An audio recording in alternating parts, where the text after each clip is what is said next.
This morning, a passenger pre-tipped me before I even picked her up. And the ride felt a little strange to me because of it.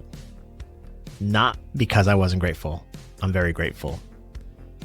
But for the first time in a long time, I wasn't sure I earned a tip. Hi, my name is Levi Spires. This is the Tip You in the App Daily Drive podcast. Today's Daily Drive podcast is brought to you by the Gig You app. So last night, looking through the reservations and I found a scheduled Lyft ride, which was really good. It was like from the town over from mine into the city of Syracuse at 4:30 in the morning to the Syracuse airport. 5-star passenger, early morning reservation, long trip from the country to the airport, and it paid well. It paid like $38, $40, something like that. And I was really happy. So I was like, and then I noticed it had a pre-tip for like $13. That's why it paid so well. And it just didn't sit right with me. Let's take a step back here. Do you remember last year, September, October time period, Lyft did this brief experiment where they were telling drivers the propensity of the passenger's tip. Like they would tell me as a driver, this passenger tips on 80% of the trips. So as a trip would come in, I would see it. I'd say, oh, I'm going to get paid $10. It's a 5-star passenger or whatever. I'm going from here to here or whatever. But this passenger, she tips 80% of the time. I thought that that feature had me questioning ever being an Uber driver again. I was going to switch full-time to Lyft. It was the best feature because if you think about it as a driver, here's how I make money. There's the fare. There's maybe some sort of surge. There's a bonus. And then there's tips. And tips are a great way for us to earn more money. But this Lyft feature had a lot of pushback. I was trying to find some of my old rides. I took some screenshots of them, but then I found a newspaper article from the New York Post and the quotes of angry Lyft passengers was just great. Here, listen to some of these quotes. I guess Lyft is trying hard to lose business. Why should I or anyone else tip? Isn't the job driving someone from point A to point B? Just more mental manipulation. Just pay drivers better. And this one really got me. Customers will now just tip 1 cent to bypass this feature. Tipping is such a controversial subject. I've got this belief that non-tippers are freeloaders. And I know if you're not a tipper, hear me out. Non-tippers are the kind of people that go into the transaction and pretend that they're going to tip. And so the server, the driver, whoever, acts as if we're going to earn a tip all along where we're never going to get a tip. It's so that'd be like if you go, I would respect, let me put it this way. I would respect non-tippers. If you don't believe in tipping for any reason, doesn't matter why, but if you don't believe in tipping, not whether the service is good or bad, doesn't matter to you. You're never going to tip. You should just tell the server ahead of time. Like I would respect that. I would respect that. If a passenger got in my car and before I even say a word, they go, oh, whoa, whoa, just let you know, I'm not going to tip you. I would at least respect it. So I'm not going into the transaction saying I should follow their instructions, their backseat driving. I should listen to whatever I want on the radio. I can do whatever I want. I can turn the temperature to whatever I want in the car.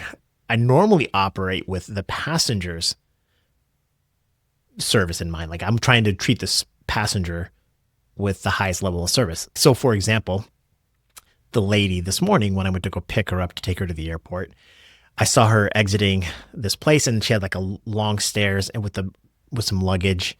And so I just waved at her and said, hey, can I help you with that luggage? And I went up the stairs, grabbed the luggage, came all the way down, loaded it in the trunk of the car. The second thing is a little bit more fun, but she was talking. So we were talking back and forth. And I told her, I said, I'm driving a little bit slow. She says, I noticed the speed limit is 55, but I'm doing 50, but I'm on a country road. And I told her, I was like, yeah, deer. This is that time of morning when deer are just jumping back and forth across the road.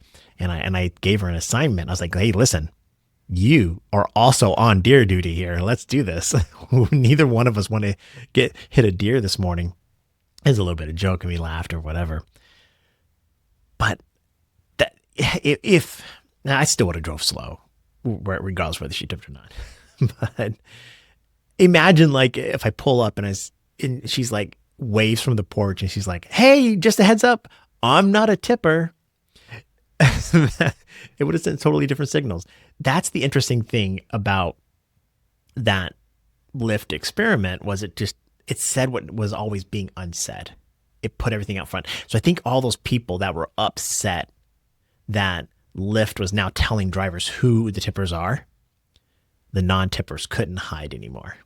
The non-tippers had to put it all out front. They can't hide behind their non-tipping. And I understand, let's go back. And one of the critiques was just more mental manipulation, just pay drivers better. Okay. But let's go back to that transaction this morning. That's what she did. That's what the lady did. See, the passenger I went to go pick up this morning, she pre-tipped out of fear that nobody was going to drive out to the country at 4 a.m. and pick her up to take her to the airport. She's not from the area. She's just in town visiting. She's at an Airbnb. She's like, I don't know if Lyft picks up out here. So she pre-tipped to incentivize me to go out and drive and pick her up, or any driver.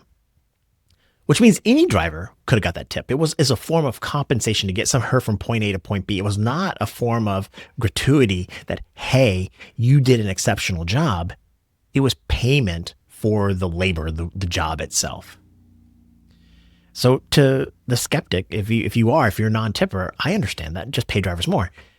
But Lyft would she have paid? Instead of paying, I think she paid $68, she would have had to pay $70, $81. And my math could be off here. I'll put the transaction up here on the ride or on the screen. Again, I was scrolling through these reserved rides. I had a bunch of options to choose from. And I chose hers because it was the best paying of it. So to the non-tippers, you're right. But here's the other thing. Any driver could have came. Any driver could have came. So I show up. Now I'm in my Prius. I'm not in my Tesla because it's still in the shop and all this kind of stuff. But I show up. I help her with the luggage. We have a great conversation. The car is really clean. It's a safe, really good ride.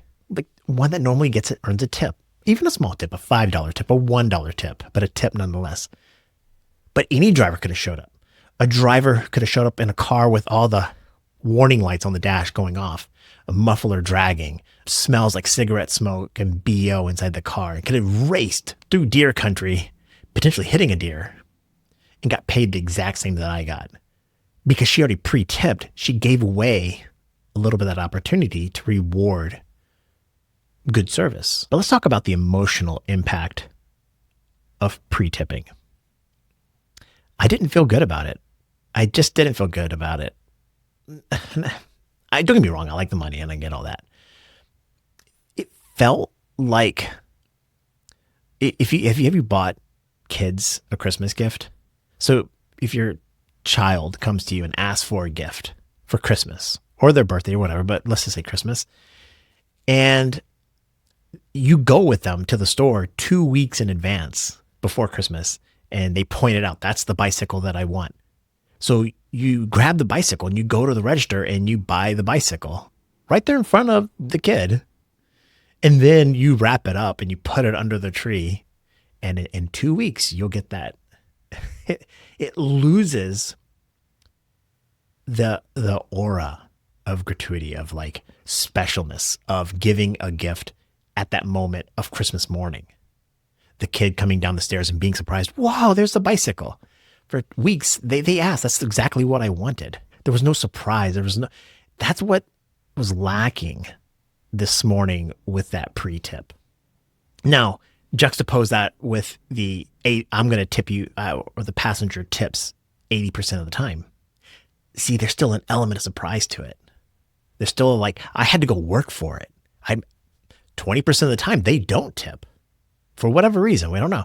So I go into that transaction going, I'm trying to earn the $5 tip or whatever it might be. That's the difference between the two. Should restaurants and Uber and Lyft and whoever else pay servers more? Yeah, but don't get me wrong. As a driver, I want to make more. But I also understand the market. The market pays what the market pays. Let's take it out of service work for a second. Let's look at McDonald's. You go into work at McDonald's as a fryer person. Right out of high school, you go in to go work the fryer. That job is a minimum wage job everywhere in America. Wherever minimum wage is, whatever it is in your state, county, or whatever, that's what the job is going to pay. You might want to earn more, but the market pays for working the fryer at McDonald's pretty much minimum wage. You might get a 10 cent, 20 cent raise or whatever. Maybe in a year or two, you work up to some sort of team lead or shift leader or even store manager or whatever. But the job of being a fryer person is what it is. So the job of being a driver, Uber, Lyft, taxi, whatever, pays what it's going to pay. In fact, I would argue that the Uber and Lyft algorithms, DoorDash, Grubhub, whatever they are, Instacart, they are very efficient at finding the market price. They do millions and millions of transactions every single day. They know exactly what drivers will accept and how much compensation they will accept for that trip. I can't blame them for paying what they're going to pay and charging. I don't like it. Doesn't mean I don't want to make more, but it's probably, if you ever, from an economist perspective, it is the best way to get to market price or wage equilibrium or whatever you want to call it from an economic standpoint. It's really, really good at it. I bet you Lyft has done that ride 1,000 times and they know exactly what drivers will accept, what I would accept. So yeah, if drivers want to make more, maybe we should do something different or work hard on earning tips, which kind of goes back to that point of this morning is like, did I work really hard for the tip? I bet you if that woman, the passenger I took this morning, didn't pre-tip, she still would have gotten a ride. That's my gut feeling.